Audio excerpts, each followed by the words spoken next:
আসসালামু আলাইকুম ওয়া রাহমাতুল্লাহি ওয়া বারাকাতুহু। সম্মানিত ভিউয়ার্স, আশা করি আপনারা সকলে ভালো আছেন।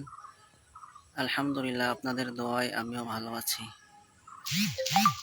আজ আপনাদেরকে সরাসরি নার্সারিতে নিয়ে আসছি চুই ঝালের চারা সহ বিভিন্ন চারা প্রদর্শনীর জন্য।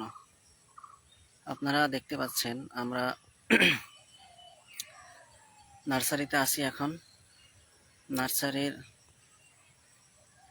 এক অংশে চুই ঝালের চারা পাতানো আছে, যেটা আমার পিছনে আপনারা দেখতে পাচ্ছেন। আমি সরাসরি ক্যামেরা ঘুরিয়ে ইনশাল্লাহ আপনাদেরকে পরিপূর্ণ দেখানোর চেষ্টা করব। তো এই লাইভটিতে যারা যুক্ত আছেন এবং যারা পরবর্তীতে যুক্ত হবেন, পরবর্তীতে যারা দেখবেন, সকলের প্রতি অনেক অনেক দোয়া এবং শুভকামনা রইল। তো আমরা চুই ঝালের চারা সহ বিভিন্ন প্রকার চারা আমরা আপনাদেরকে দেখানোর চেষ্টা করছি। ক্যামেরাটা আমরা একটু ঘোরায় ইনশাল্লাহ সবগুলো দেখানোর চেষ্টা করব। যে এখানে আছে পেঁপের চারা, আর মূলত চুই ঝালের চারা হলো এগুলো হলো চুই ঝালের চারা। চুই ঝালের ক্ষেত্রে দেখা যায় অনেক পরিমাণে চারা পাতানো হয়, কিন্তু সবগুলো বাঁচানো সম্ভব হয় না। খুবই শৌখিন একটি গাছ এই চুই ঝাল। এই জন্য খুবই শৌখিন হওয়ার কারণে এটা দেখা যায় অনেক গুলো মারা যায় এবং বাঁচানো সম্ভব হয় না। এই যে এটা হলো চারা। এখানে অনেকগুলো চারা পাতানো ছিল। এই যে এখানে যেগুলো দেখছেন এগুলো সব চুই ঝালের প্যাকেট, এগুলো সব নষ্ট হয়ে গিয়েছে। অনুরূপ এপাশে কিছু আছে এবং সামনের অংশে এগুলো সব শুকিয়ে গেছে। এগুলো হলো চুই ঝালের চারা। আপনারা জানেন যে আমি চুই ঝাল নিয়ে ব্যাপক প্রসারে এবং চুই ঝালের চারা নিয়েও কাজ করছি আলহামদুলিল্লাহ। এবং চুই ঝাল মূলত কি? চুই ঝাল এটা হলো যশোরের, বিশেষ করে খুলনা বিভাগের ঐতিহ্যবাহী একটি মশলা। এই চুই ঝাল আরো একটু বিস্তারিত না বললে হয়তো অনেকে বুঝবেন না। সেটা হলো এই যে চুই ঝাল, এর এটা পুরো গাছটা পান পাতার মতো দেখতে। এই গাছের গাছটা যখন বড় হয় তখন এর গোড়ার অংশে, মাটির নিচে যে অংশটা, সেটাও খাওয়া যায়, বরং এটা আরো সুস্বাদু। এবং গোড়ার যে উপরের অংশ, এই অংশটাও অনেক মোটা হয়, এটাও টুকরো টুকরো করে কেটে রান্না করে খাওয়া যায়। এবং এর যে ডালপালা থাকে চিকন, গাছটা অনেক বড় হয়, সবগুলোই ব্যবহার করা যায়।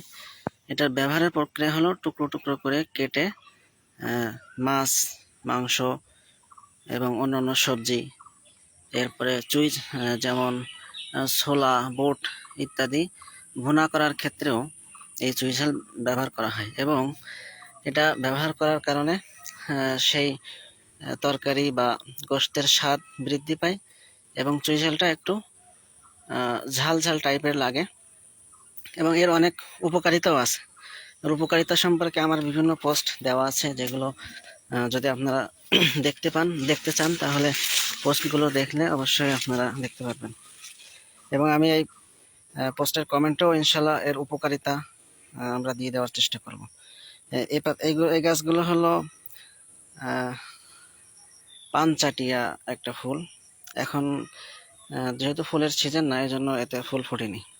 এরপরে দেখছেন খেজুরের বলছে সুপারির চারা। এছাড়াও আরো বিভিন্ন প্রকার চারা আছে আমাদের এখানে। এটা হলো পাতাবাহার বিভিন্ন ফুল। আমি আজকে আপনাদেরকে বিশেষভাবে চুই ঝালকে কেন্দ্র করে লাইভটা করছি। তো আমি দেখাবো যে চুই ঝালের গাছ কিভাবে লাগানো হয় এবং কোথায় লাগানো হয়েছে। আমাদের এই বাগানের ভিতরেও বিভিন্ন জায়গায় চুই ঝালের চারা রোপণ করা হয়েছিল, যেগুলো এখন মোটামুটি কিছুটা বড় হয়েছে। এই যে দেখেন, এখানে একটা গাছ লাগানো হয়েছে। এই গাছটা চুই ঝালের গাছ একটা বড় গাছের থেকে সামান্য দূরে গাছটা লাগানো হয়েছে এবং এটা আস্তে আস্তে বড় হয়ে এই গাছ বেয়ে উপরের দিকে উঠবে। তো এই গাছটা মূলত গত বছর লাগানো ছিল, 1 বছরে এই পরিমাণ বড় হয়েছে।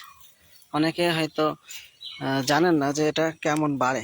এটা খুব ধীরে স্থিরতার সাথে বাড়ে, যার কারণে এই গাছ বড় হতে 2 থেকে 3 বছর বা তারও বেশি সময় লেগে যেতে পারে। 1 বছরে এই পরিমাণ হয়েছে। আর অনেক সময় দেখা যায় যে গাছের গোড়ায় পানি বাঁধে, এই গাছটা এবছরে লাগানো হয়েছে। যে গাছের গোড়ায় পানি বাঁধে ওইরকম গাছের গোড়ায় যদি লাগানো হয় তাহলে সেক্ষেত্রে দেখা যায় ওটা গোড়া পচে যাওয়ার সম্ভাবনা থাকে। এই জন্য চুই ঝাল লাগানোর ক্ষেত্রে এই বিষয়টা বিশেষভাবে খেয়াল রাখতে হবে যে জায়গাটা যেন ভালো হয়, যেখানে পানি না বাঁধে এরকম জায়গা যেন হয়। এদের প্রত্যেক গাছের গোড়ায় গোড়ায় চুই ঝালের চারা লাগানো হয়েছিল, সেগুলো এখন এ পরিমাণ বড় হয়েছে।